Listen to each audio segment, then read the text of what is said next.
Élèves, salut. Je suis très heureux de vous présenter cette leçon qui concerne le niveau du 12e année du cycle secondaire collégien. Alors, bienvenue et prêtez bien votre attention. Bien, pour démarrer la leçon, nous allons faire un petit rappel concernant l'état de la structure d'une pièce de théâtre et étudiée lors de la séquence 3. À votre avis, quelle est cette étape?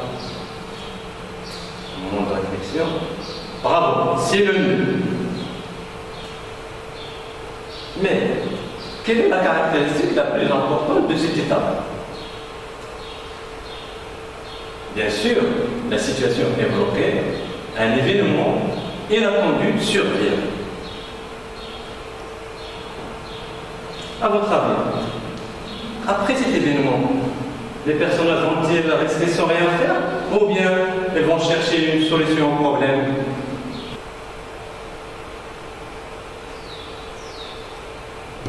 Bien, pour démarrer la leçon, nous allons faire un petit rappel concernant l'état de la structure d'une pièce de théâtre et étudiée lors de la séquence 3.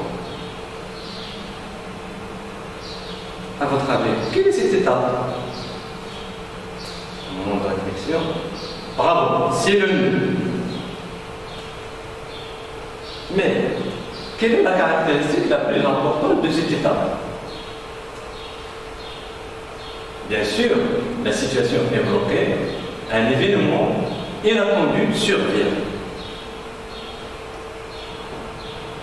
À votre avis, après cet événement, les personnages vont-ils rester sans rien faire ou bien elles vont chercher une solution au problème?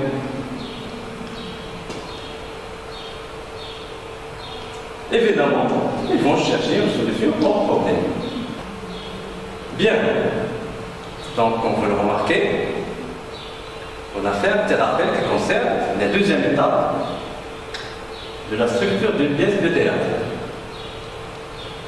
Aujourd'hui, nous allons étudier l'étape suivante. Alors, comment appelle-t-on cette étape? Les péripéties. Bonne réponse. Et c'est justement le titre de la leçon aujourd'hui. Et l'objectif est comme suit: identifier les péripéties dans une pièce de théâtre. Alors maintenant, je vais vous présenter le texte support que nous allons étudier ensemble. Mais au préalable, comme vous le remarquez, il y a des mots écrits en bleu. C'est un vocabulaire à expliquer. Alors le premier mot, aperçoit, voit. Deuxième mot, espoir. Ce mot exprime un sentiment. Et c'est quelque chose de positif qu'on attend dans le futur. Rebossant, c'est du verbe rebosser, c'est revenir en arrière. Accueillir, c'est recevoir quelqu'un chez soi. Enfin, dévorer, c'est manger. Passons maintenant à la lecture. Acte 2, scène 1. La scène se passe dans la forêt. Les 5 frères cherchent leur chemin. Le petit poussé aperçoit au loin une lumière. Le petit poussé. Mes frères, j'ai aperçu une lumière au loin. Ne perdez pas courage. Frère, ne nous donne pas de faux espoirs. Le petit poussé. Marchons vers cette lumière, nous verrons bien. Et se met en marche et arrive devant la porte d'un château. Scène 2. Le petit poussé. Eh bien, mes frères, ne vous l'avez-je pas dit? Un château. Elle frappe. Toc, toc, toc. Frère. Personne ne répond. Rebroussons le chemin. Nous allons avoir des problèmes. Le petit poussé. Chut, j'entends des pas. La porte s'ouvre. Une femme apparaît. La femme de l'homme. Qui êtes-vous? Frère 4. Pourriez-vous nous accueillir pour la nuit? La femme de l'homme. Cette maison est celle d'un homme qui dévore les enfants. Je ne peux vous laisser entrer. Le petit poussé. Je vous en prie, madame. Tous, nous allons être dévorés par les loups. La femme de l'homme. Entrez donc, mon mari n'est pas encore entré de la chasse. Le texte est extrait de la pièce Le Petit Fossé. C'est une adaptation théâtrale de Yvon Bussier, mais c'est un texte romanesque. Alors, prenez connaissance du texte que vous avez sur les yeux. Alors, par la suite, donc, je vous invite à effectuer deux activités pour bien cerner cette notion. La première activité est la suivante. Donc, nous allons chercher la source du texte, l'auteur et les personnages. Alors, la première question, oui, bravo, c'est Le Petit Poussé. Donc, le deuxième, l'auteur, Yvon Bussier. C'est une bonne réponse. Les personnages maintenant. Alors, le premier, c'est Le Petit Poussé. Frère 1, la femme de l'orgue, tous, frère 4. Excellent. Bien. Vous avez bien su votre leçon. Passons maintenant à notre activité. C'est la situation de la scène. C'est-à-dire, on va faire un petit rappel qui concerne les événements qui se sont déroulés avant ce texte. Bien. Donc, je vous propose ici une petite activité où il y a plusieurs propositions. Donc, au total 6, mais 2 sont fausses. Alors, question de les effacer. Alors, un moment de réflexion. Oui. Alors, qu'est-ce que vous proposez? Très bonne réponse. Donc, cette action, bien, cet événement, ne fait pas partie de la bonne réponse. Allez-y, la deuxième, oui. Bravo, vous avez trouvé la bonne réponse. Alors maintenant, donc la situation, bien, le texte se situe avant ces événements. La famille de Juron est pauvre. Le père décide de perdre ses enfants. Le Petit Poussé est au courant de la décision du père. Le père a laissé ses enfants dans la forêt une première fois. Passons maintenant à l'activité suivante.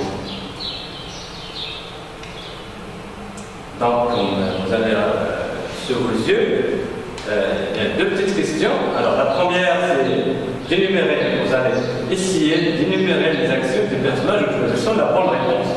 Vous avez 5 propositions et une liste de 2 propositions chacune. Alors, l'histoire, la première, qu'est-ce que vous proposez? Bravo, c'est la bonne réponse. Le Petit Poussé aperçoit une lumière. Passons à la deuxième. Les enfants marchent vers cette lumière. Très bonne réponse.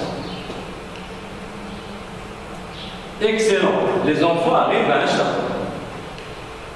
Ah bon? Oui, c'est une autre bonne réponse. Les enfants frappent à la porte du château. Enfin, la femme les fait entrer. Bon, nous arrivons maintenant à l'activité suivante.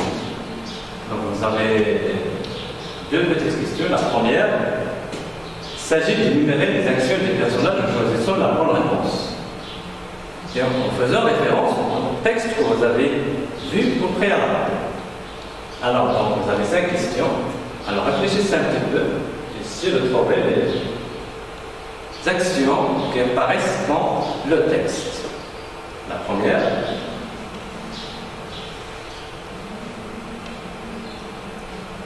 Bien, c'est la bonne réponse. Le Petit Poussé aperçoit une lumière. Passons à la deuxième. Effectivement, les enfants marchent vers cette lumière. Troisième action. Bien, les enfants arrivent à un château. L'avant-dernière. Les enfants frappent à la porte du château. Très bien, c'est la bonne réponse. Enfin, la femme les fait entrer. Bravo. Alors, après avoir relevé et choisi les actions qui apparaissent dans le texte précédent, on va se poser une petite question.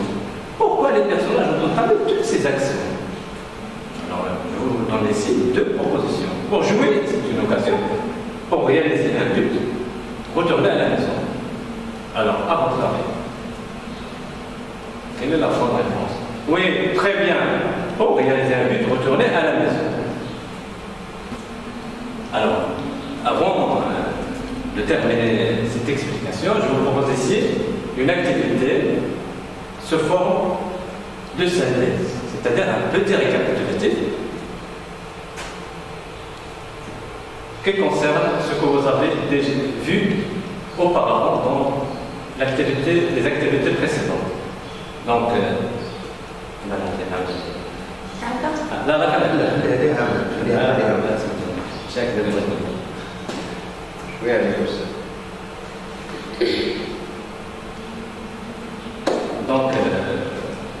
donc, après avoir réalisé les activités précédentes, nous allons passer à un petit récapitulatif sous forme d'une synthèse.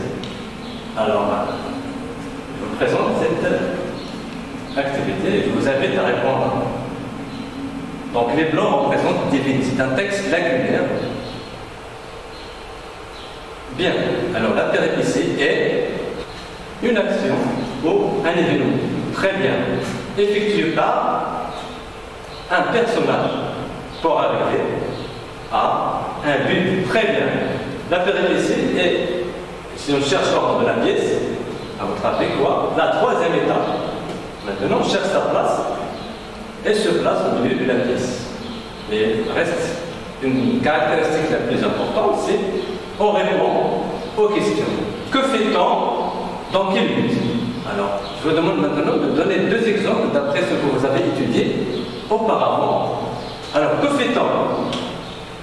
Très bien. Le petit poussé aperçoit une lumière, les enfants arrivent à un château. Dans quel but? Exemple, retourner à la maison. Alors maintenant, je vous invite à recopier comme trace écrite sur vos cahiers l'activité précédente. Et je vous invite aussi à effectuer cette activité de prolongement, l'activité C de la rubrique Je m'exerce, du manuel parcours, page 145. La leçon touche à présent à sa fin, et il ne me reste qu'à vous dire, portez-vous bien, au revoir.